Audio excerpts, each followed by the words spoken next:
Okay, hello everyone. This is me making another video for my series of martial arts videos for my students or the people that I teach Shinsai Hapkido to. Um, Basically, the Riverside Christian Hapkido students. And when I originally did this, I was segmenting the videos and separating them and spacing them out. And I thought, I could do that. But when I uploaded the videos to YouTube, they would only let me upload like 8 videos a day or five, I think it's 4 or 5 videos, something like that. And there's a lot more information, a lot more stuff I needed to share and to upload.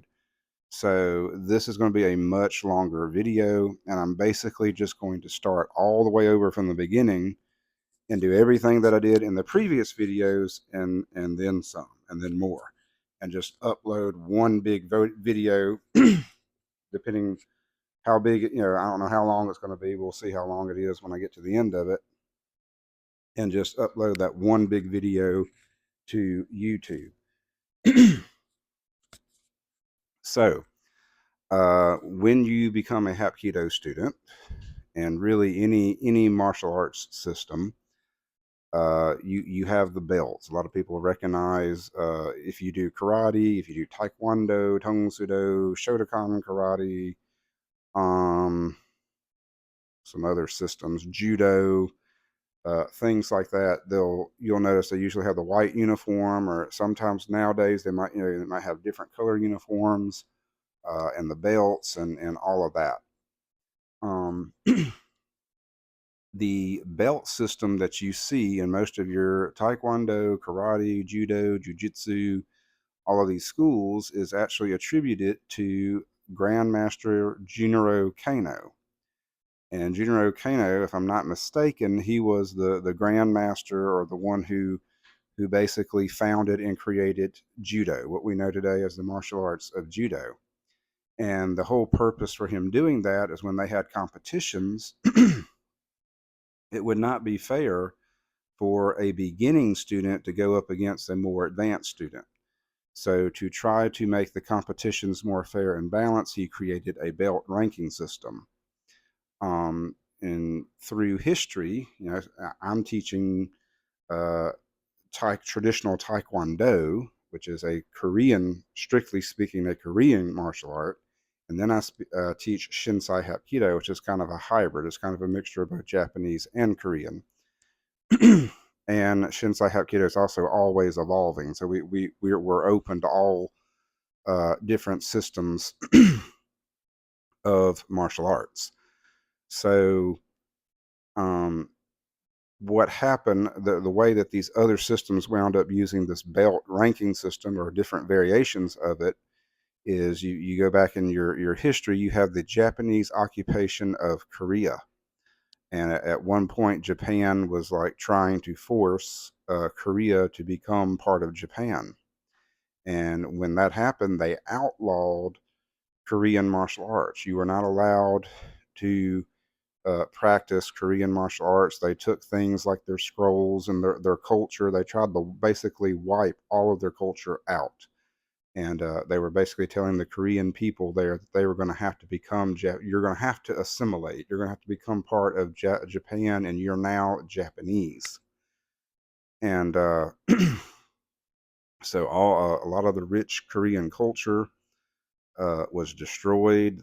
They burned scrolls. They just did away with things. It was a really rough time in history for the Korean people, and even the martial arts. You're not allowed to practice Korean martial arts. If you did any kind of martial arts, you're going to have to just study karate or any kind of martial arts that came from Japan.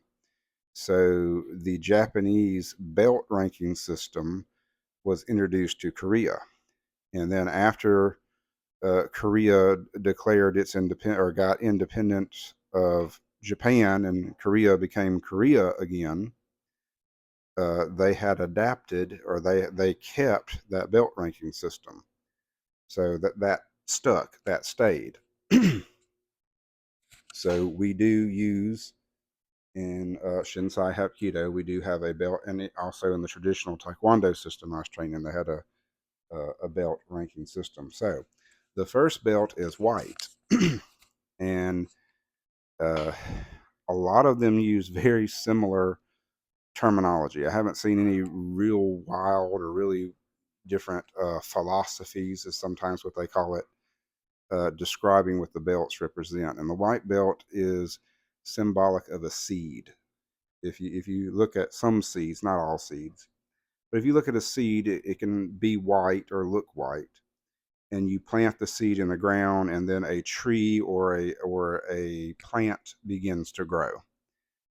And so the white belt is the beginning. It's representing that seed and planting that seed into the ground. Now, white is also a white color, represents purity and being pure. It also represents innocence and having a clean slate. You're at the beginning. This is where the foundation is going to be built. You don't know anything yet. This is the very beginning of everything. So all of that has to do with the meaning of the white belt.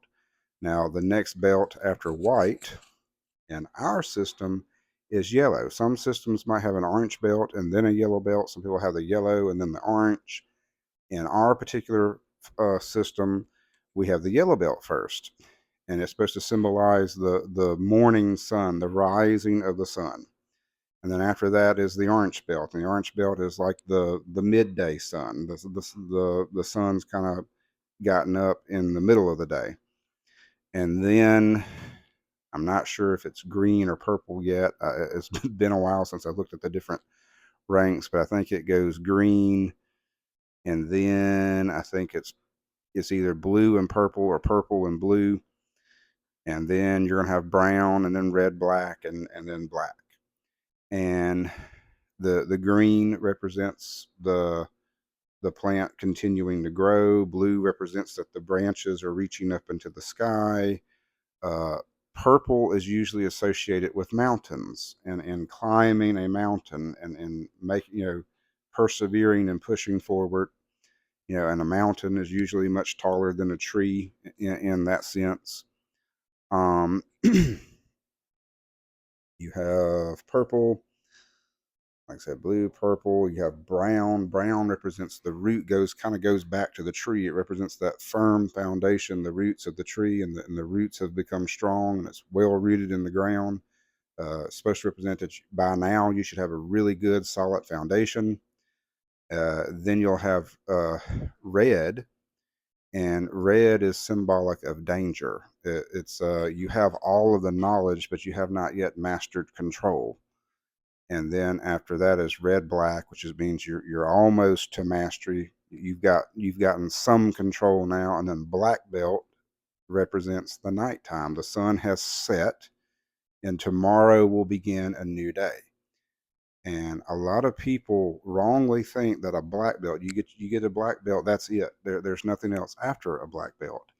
And that's a lie. That's not true. In most martial arts systems, uh, when you get to the black belt, that's called the first degree black belt. And then after that, there's usually anywhere between uh, usually there's 9 degrees. In our system, it's a little bit different because we are a Christian organization, and Shinsai Hapkido was founded by the synergy of Joseph Lumpkin and Daryl Cummington. And our system of martial arts is dedicated to God, it's dedicated to the Lord Jesus Christ. So there is no 10th degree black belt in Shinsai Hapkido, because usually the founder of a system gets to have the 10th degree black belt. In Shinsai Hapkido, that 10th degree black belt has been dedicated to God. So God gets to have the 10th degree black belt. The 9th degree black belt was, from my understanding, if I remember this correctly, the 9th degree black belt was given to Daryl Covington, and he has passed away. He has gone on to be with the Lord. And then Mr. Lumpkin says that he is either a 7th or 8th. I think he claims himself as an 8th in our organization. So, and he is the other founder. So the highest rank, the highest black belt that you can obtain in Shinsai Hapkido is going to be a 7th degree black belt. So if you are a 7th degree black belt, you are basically pretty much kind of at a grandmaster level. We don't really use the terminology grandmaster like a lot of the other martial arts systems do, because we say there's only one master, and the master is God, it's Jesus Christ. Uh, our founder, just his name is Joseph Lumpkin. He says, "Just call me Joe," and that is demonstrating a whole lot of humility in him doing that too. Um, but he is the equivalent of what a grandmaster would be in any of your other martial arts organizations that are out there. So the highest black belt that someone can get in Shinsai Hapkido is going to be basically a 7th degree black belt, because the 8th belongs to Mr. Lumpkin, and only to him. I believe the 9th was dedicated to Daryl Cummington, and the 10th, of course, belongs to God. So the 7th is as high as you can go. So that's kind of our belt philosophies and a little bit of explanation of the belts and all of that. So our first study guide that I print, and this is probably all going to be backwards from your image, that we have is our yellow belt study guide. And the reason I give people first time students say, well, why don't I have a white belt study guide? Well, white belt is the beginning. The belt that comes after white belt is yellow. There really is no white belt study guide. There's a yellow belt study guide, and you study for the yellow belt. In the yellow belt study guide, we have founders. And I mentioned this earlier in the video, and I mentioned it in my other videos. I teach Shinsai Hapkido, Shinsai Hapkido, but I also teach traditional Taekwondo. And the reason for that is because Shinsai Hapkido was created with an intentional gap. Many martial arts have strengths and they have weaknesses, as well as individual martial artists have their own strengths and weaknesses. I have my strengths and weaknesses. My instructor had his strength and weaknesses. And a lot of systems out there will boast that they don't have any weaknesses, and they're a complete system. There's nothing about their system that's not complete. Shinsai Hapkido is a little bit more honest. We say we're not complete. We leave an intentional gap for furtherance, for improvement, and also for other to welcome and to integrate and bring in other martial arts styles and systems. A lot of the people that are in Shinsai Hapkido are also part of the Karate for Christ organization. And so they'll teach karate and Shinsai Hapkido. I think there are some instructors that did judo or did jujitsu. A sister system that we have to Shinsai Hapkido is Akayame Ryu Jujitsu. Its head, or one of its heads, I think it had two people that were heading it, recently passed away, and that was Barlow Sensei.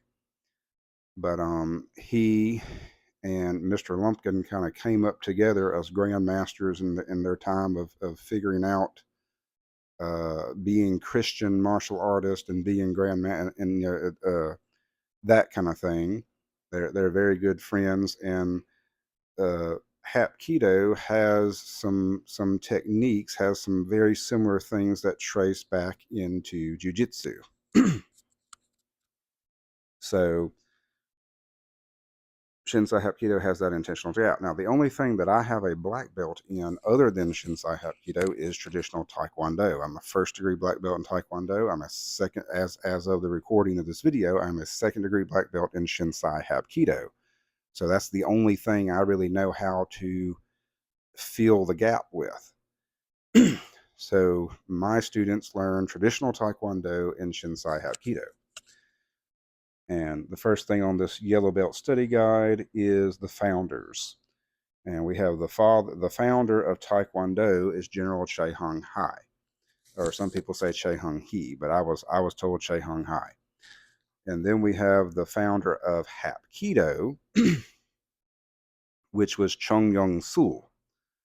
And in our next, it's not going to be on the yellow belt study guide, but on I believe it's our orange belt study guide, we study our lineage.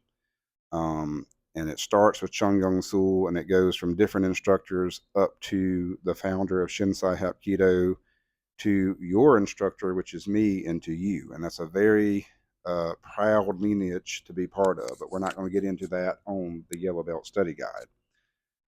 But anyway, the founder of Hapkido is Chung-Young-Sul. Now, the founder of Shinsai Hapkido is the synergies of Joseph Lumpkin and the late Dr. Darrell Covington. The next thing we move on to is our definitions. So what does Taekwondo mean? Taekwondo means the way of the hands and feet. And then what does Hapkido mean? Hapkido means the way of coordinating energy, how you use your opponent's energy against them. So it's a way of coordinating or harmonizing with energy. And then we have, what does Shinsai mean? Because we practice Shinsai Hapkido. Shinsai has multiple meanings. It can mean supernova. It relates to rebirth, which it reflects our Christian faith and us being Christians, that we have to be reborn in order to become followers of Christ. It can also mean holy or sacred. The way I put it on here, because I do have kids that I'm teaching this to, without trying to make them go into this long, drug out explanation of what it means. To put it simply, it just means holy. We do holy Hapkido. Shinsai can mean holy. I used to make them say, there was the Japanese explanation and the Korean explanation, and one of the Korean, from what I can remember, in Korean, it means a debt of gratitude owed. And that is reflecting that we owe gratitude to our Lord and Savior Jesus Christ for his sacrifice for us, for our sins. But like I said, the only thing I'm requiring a yellow belt to say on this is that it means holy. So Shinsai means holy. Then we go a little bit further, breaking down what each part of Taekwondo means. The tek in Taekwondo means kick or foot. The Kwan in Taekwondo means punch or hand, and do means the way. So tek is kick or foot, Kwan is punch or hand, and do is the art or the way of doing that. Then we have Hapkido. Hap means the coordinating or harmonizing of energy. Ki means energy, and then do means the way. Because we are a Christian martial arts system, we do read the Bible. We study the Bible. The Bible is a very important and central part, especially at Riverside Christian Hapkido. And each belt has a Bible verse that they are required to memorize. For our white belts, they memorize. It's both the white belt memory verse, but it's also the school motto, and that is Philippians 4:13, which is, "I can do all things through Christ who strengthens me." Then the yellow belt Bible verse is John 3:16, "For God so loved the world that he gave his only begotten Son, that whoever believeth in him should not perish but have everlasting life." And then after that, we get into our forms, which is Chungji. I use, this is also going back into Taekwondo. This is me using that Taekwondo gap. And we use what's called the Chaehung Taekwondo forms. And Chaehung means the history of Korea. And Chungji it actually has two meanings. I say it has one meaning and the alternate meaning. One meaning that you'll see a lot if you type it in on YouTube or go look it up anywhere on the internet, it just means the heavens and the earth. The other meaning that you're not going to find as much is heavenly lake. There is a mountain in North Korea called Mount Pico, and it's kind of like a flat top or a little bit of a crater supposedly on top of this mountain. And then there's water. I guess it rained. It's like a lake on top of a mountain. So when you're on this lake, it looks like you can't differentiate where the sky and the water meet. So it looks like when you're in this lake, it's almost like you're floating up in the clouds. And it's called the Heavenly Lake, and it's called Lake Chiangji. And when you get to your yellow belt, um, the story goes that the legendary founder of Korea, Don Goon, arose out of this lake. So that is the name of the first form. It has 19 movements and 2 kiops.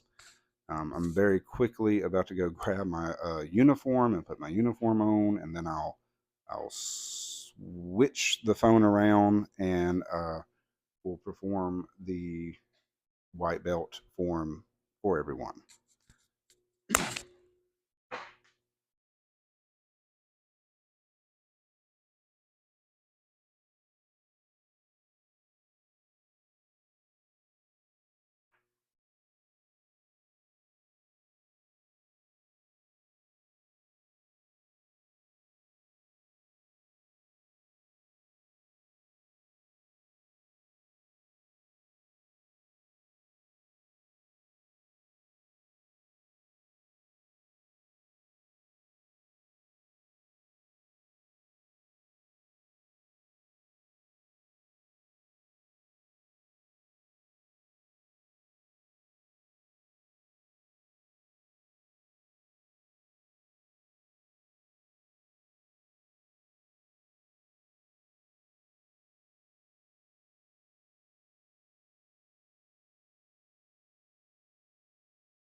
Okay, hopefully it's on that light.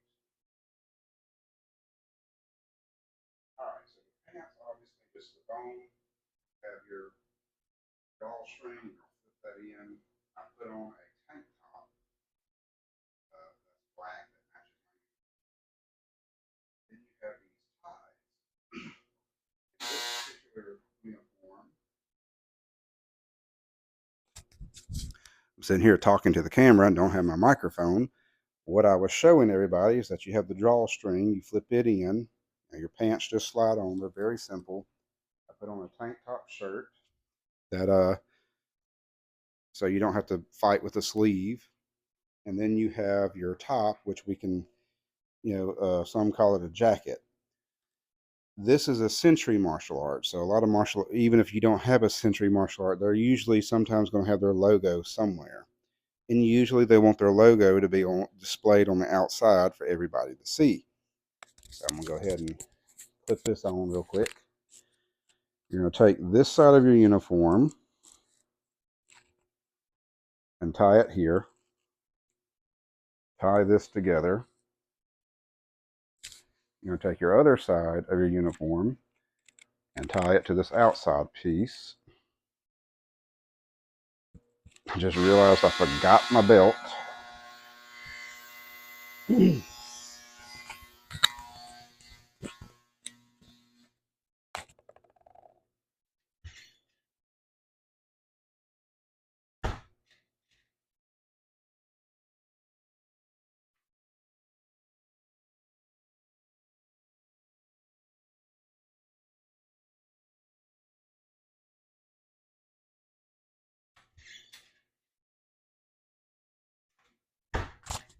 Okay.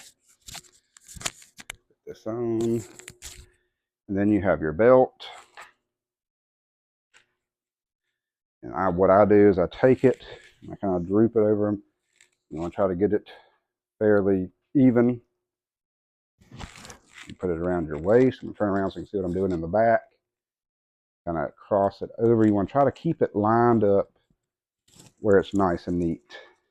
Like it looks like all one piece, even though it's two pieces.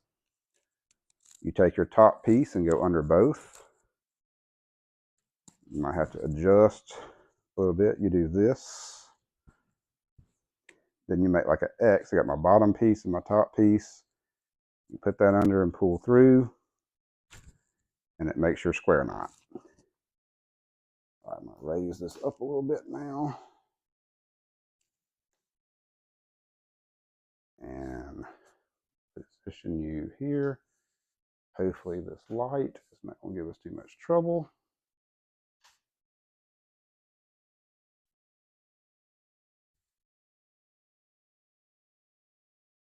Back the phone up even more. You might need to angle it.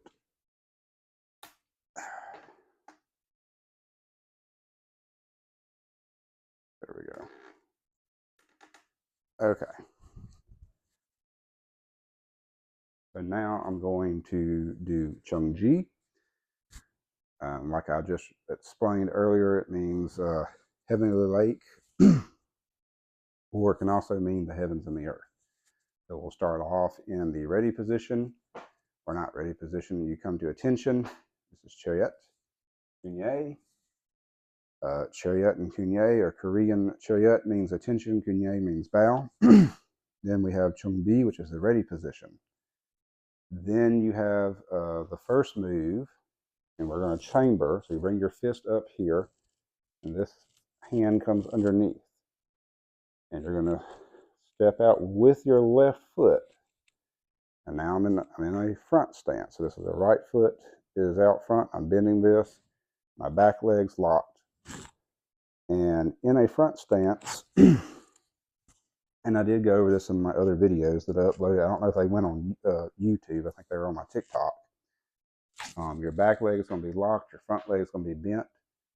The weight distribution of a front stance is 70% on your front leg and 30% on your back. So you chamber. This is going to come down over the leg that's out. This hand pulls back to your ribs. And that's the first movement. That's one. There's also a kiap there. I'm not going to scream and kiap with this microphone on because I don't know if that would damage the microphone, and it'd also probably be really, really loud on the recording. But anyway, you'd come here. It'd be one. Yeah! You do your kiap. And what you're also imagining, a lot of this has to deal with visualization. So I don't need to be actually looking at the camera. I need to be looking straight ahead. There's an imaginary person. The way that I describe this is they're exactly the same size as you. It's like your evil twin. And your evil twin is trying to kick you in the knee. And you're blocking their kick or blocking whatever it is they're trying to hit you in the knee with. Then you come up and you aim at their solar plexus. The solar plexus, you have your breastplate right here. You come right down here. This little soft spot is your solar plexus. And that's where you are punching. So we are here. This is one, and you're going to step through, punch. That's two. Now I am in a right front stance. So I went from left to right. I'm going to chamber again. Now this is where a lot of people start messing up when they're first learning these katas or these forms or pumseis, is they'll turn the wrong direction. They'll go this way. We're not going that way. Okay, when we're here, this hand's out. So think pinky direction. Don't really hold your pinky out, but you're going to go this way. So we're punching. This is two. We're going to chamber. All right. Make sure you can see my feet. I'm going to take this foot. What I tell people that I imagine in my head is like I'm in a big sandbox. And I drag this foot around over here. And then repeat the same thing that we did just on the other side. It's a low block. That is 3. Come up, aim for the solar plexus, and we'll punch them in the solar plexus with this hand. Step through, and that's 4. That's the first 4 moves of Chungji. Then you chamber again, and now we're going back this way. So now I'm back in a left front stance again. Comes down over the leg that's out. This hand, and then come up, aim for their solar plexus. Step through and punch. Then I chamber again. And remember, this hand's out, so now you're going towards your pinky. We're going this way. So I chamber, and like I did before, I'm going to drag this front foot around like I'm in a big sandbox to here. Now I block over the leg that's out. This comes back. Come up and aim and step through and punch them in the solar plexus. This is move number 8. That was 7, 6, 7, and 8. Now, at this point, I'm going to move the phone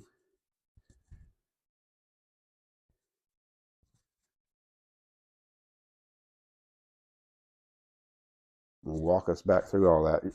So originally I was facing this way. You bow. First move has a key out. Yeah, it's 1, 2, 3. Going off camera here. 3, 4, 5, 6, 7, 8.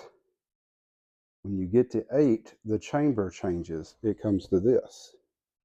You are chambering here and doing low blocks. Now you are chambering here, and you go from doing front stances to doing back stances. Where you can see my feet. So we're here.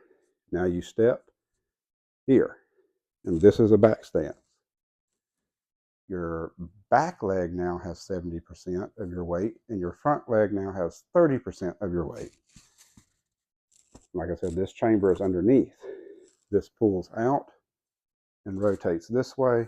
This comes back kind of up here where your ribs are and chambers back. This is done at the same time. It snaps out. And this is called an inner forearm block because you're using your inner forearm. So we were here, come here. That's 8. This is 9. Inner step punch, 10. Chamber again. 11. Step punch, 12. Now we're going to the back. 13, 14. And now I'm going to put the camera back around to the other side.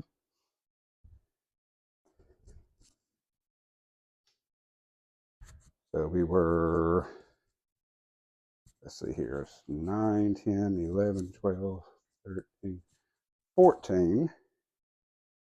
Chamber again. Now it's 14, 15, 16. Step up punch again, 17. Then you step back. This is the only part of the form where we step back.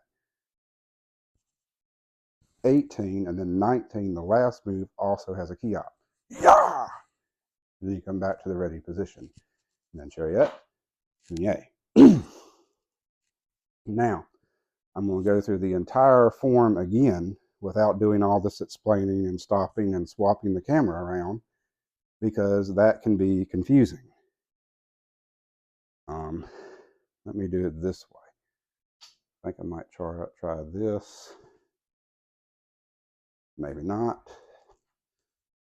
Problem is this light. Put it here. Maybe that'll work better. All right, so Chungji, white belt form, 19 moves. Chariot, Gunye, C-Jack.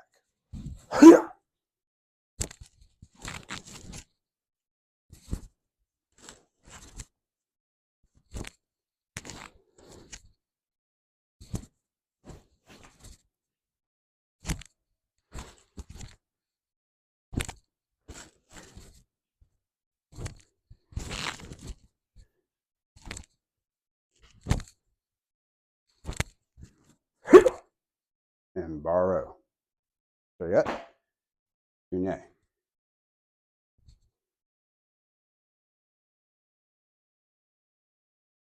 Okay. So the next thing that I need to demonstrate,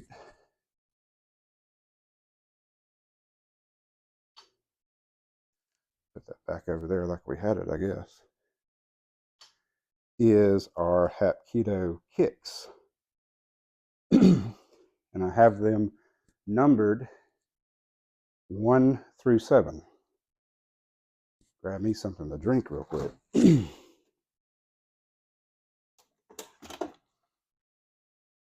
think that's been opened.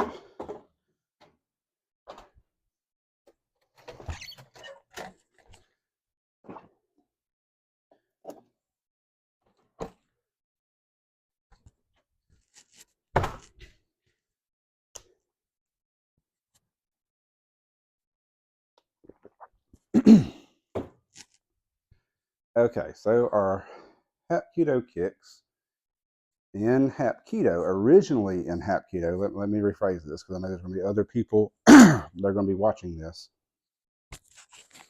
Originally in Hapkido, there were no kicks really above the waist. My sensei, or Joseph Lumpkin, there was, if I'm remembering his name correctly, Bangku Park in the 1960s or 70s. He started off as a Taekwondo master, and then I believe it was the International Hapkido Federation, so IHF. They needed a Grand Master for their organization. He was already a Grand Master in Taekwondo, or a high-ranking master. And I said, well, if you'll come be our Hapkido master, we'll give you learn some Hapkido, and we'll bump you up and give you from a 7th to an 8th, or 8th to a 9th, or whatever. We just need somebody to be our Grand Master. Well, he originally did Taekwondo, so he had all the really high spinning acrobatic kicks that are in Taekwondo. And before then, all your Hapkido kicks were below the waist.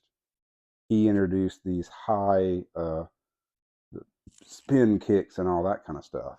So in Shinsai Hapkido, we're kind of trying to go back to the roots of what Hapkido originally was. There are some kicks that are above the waist, but most of our kicks are either at the waist or lower.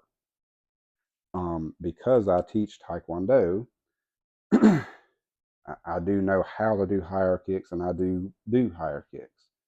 But for the sake of just Hapkido, probably not going to be demonstrating any high kicks in this video, with the one exception of a Hapkido kick that they kick into the armpit. So, the first Hapkido kick is you're kicking with the outer blade of your foot. I'm actually going to lower this phone a little bit. So, the outer blade of your foot is that part. Your inner blade would be this part of your foot. Ooh, the floor is dirty. And the outer blade is this part. Lower it a little bit more just to show this. So this is your outer blade. This is your inner blade. The inner blade is the side of the big toe. The outer blade is the side of the little toe. Raise it just a little bit. Now, turn sideways here. Imagine there is a person standing right here in front of me. About the same height. They don't have to be the same height, but just for the sake of visualization, visualize someone about the same height as me. You're going to kick with your outer blade at their shin. And when this is done with a lot of force, this can shatter or splinter the shin. So you come up. Now I'm bringing my foot up, and then strike straight down at their shin. So come here and strike. not real hard to do. It's fairly simple. It doesn't require a lot of balance. You come up, strike down, and you can bring it back around. As you get good at it, you can do it where you go in a circle. So you're here and back. And that's what in our system, what we call kick number one. Number two is, and of course, now I get in here doing this video, I'm trying to make sure I'm not confusing it with number three. I believe number two is the one that is above the waist. And it's kind of done from the side. If someone's grabbed your shoulder, you're going to kick them in the armpit. And basically what you're doing, again, you're using the outer blade of your foot. You're coming straight up. Or you can also do it, the other variation is kind of like a football, and kick straight into their armpit. You might say, well, why are you kicking them in the armpit of all places? You know, you think that's kind of a nasty area of the body. Well, this is self-defense, life or death. And if you kick someone hard enough into this armpit, especially if they're grabbing you, it can dislocate the shoulder. It can be very devastating, very painful. You can dislocate their shoulder by doing that. So if they're grabbing you, you can kind of also grab them back. I still recommend having good balance and kick them straight up into their armpit and dislocate their shoulder. And that is Hapkido kick number two. All right, number three is an outer crescent. Number four is an inner crescent. And those kicks are also used in other martial arts. It's not just in Hapkido. Now, in Taekwondo, like I said, I've done Taekwondo before. They usually recommend getting these kicks up high. In Taekwondo, it looks something like that. You go all the way up and hit somebody in the head. In traditional, or what I would call old school Hapkido, which is what Shinsei Hapkido tries to do, you wouldn't do that. You would bring it up just to where your waist is and bring it across. So we're not going to do it real high up in the air like they do in Taekwondo or some of the other systems. It's just at the waist. So you're here. You have to keep this leg locked straight. You do not bend your leg. Bending the leg, and if you hit with a bent leg, you could break your knee or break your leg. Now, there are modified ways of doing inner and outer crescent kicks. I know people who have certain conditions and they've been permitted to do inner and outer crescents with a bent leg. But if you do not have the same exceptions that they do, because this person had certain problems with their ligaments and things like that, and they were able to do it with a bent leg and it not hurt them. But for the general way of doing this is to lock your leg. So with this leg locked, come up, pull across. And then you do it with speed, like that. And it's an outer crescent. That's Hapkido kick in our system. That's number three. Number four is kicking with the inner blade, the big toe side of your foot. Same thing in Taekwondo. They would do it really high up in the air, kick them in the face. See videos on YouTube, so if they'll have like a cigarette in their mouth or a straw or something to show off, they'll kick it out of their mouth. Really high crescent kick. In Hapkido, old school Hapkido, no higher than the waist. So you bring it up and across. And that is Hapkido kick number three. Number four is using your knee. And basically someone has grabbed your shoulders. Someone's grabbed you like this. And like the crescent, except using your knee, you bring your knee up and go across their ribs. Right here across their ribs with your knee. And these floater ribs, you have your main ribs and then your floater ribs. The floater ribs are more towards the bottom. You can break these ribs if you do this, if you do that technique hard enough, fast enough, and hard enough, you make it really snap, and you could break their floating ribs. So 4, if they've grabbed you, you grab them back, bring your knee up and across their knees. 5 is the same thing, just going the other way. Bring your knee up, going to the inside. So 4, 5. So that's that. Now 6,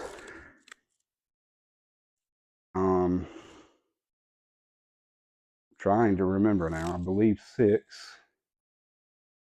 is just doing a direct strike. Instead of going across them like this, you're just doing a direct strike into their, you can do it straight into their groin or into their stomach. You can even grab their head and do it straight to their face. But it's to the ribs, that's 6, and then 7 is the other leg, to the other side, to the ribs. And those are the 7 basic Hapkido kicks.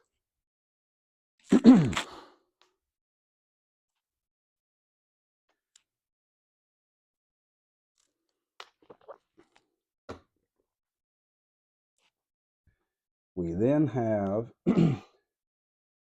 5 soft blocks. I'm not going to demonstrate those soft blocks on here because usually you have to do this with a partner. It has to be somebody that does this with you.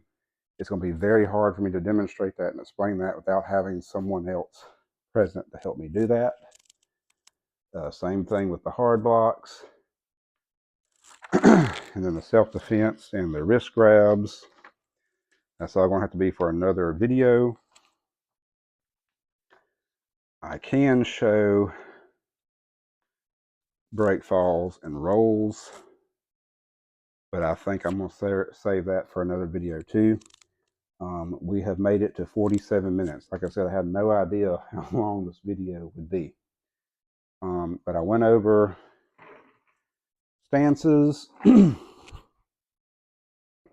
first form, and our founders and what it means, our Bible verses, and all of that.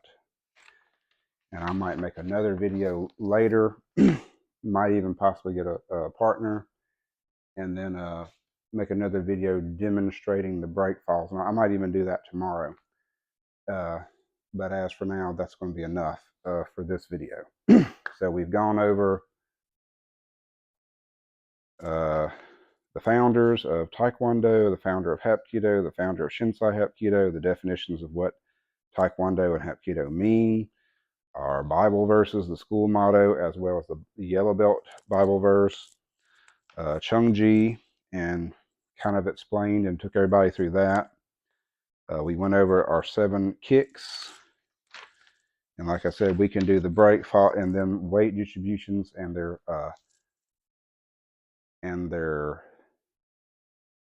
what am I trying to say? Weight distribution of stances. There is one that I didn't go over. I'm going to back this up a little bit. And that would be your horseback stance. You know, I said front stance. You put the front leg out in the front. Front leg's bent, back leg's locked. 70% on the front leg, 30% on the back. This is right. If I change over on the left, it's the same thing. You have your back stances. When you're doing the back stance, you can go like into an L. You heel to toe 3 times. 1, 2, 3. Bend both legs. 70% on your back leg, 30% on your front leg.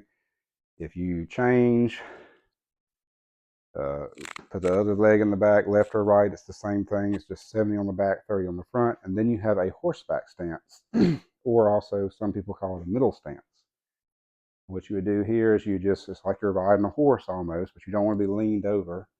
You want to keep your back straight, sit down into it. Both feet are going to be forward. You don't want your feet to be out. You want your feet to be forward. And the weight distribution is 50-50. And that just about, with the exceptions of the break falls, which I said, like I said, I'm going to do that in another video. I just do not feel like doing that right now. I'll do that in another video. But with the exception of our break, falls, and rolls. That is just about everything on our yellow belt study sheet. Everything that is required of yellow belts to learn and know, and or say, yeah, for white belts to go to a yellow belt, rather, I should say. And then uh, it probably won't be long, and I will be making videos for yellow belt to orange belt. God bless, and until next time.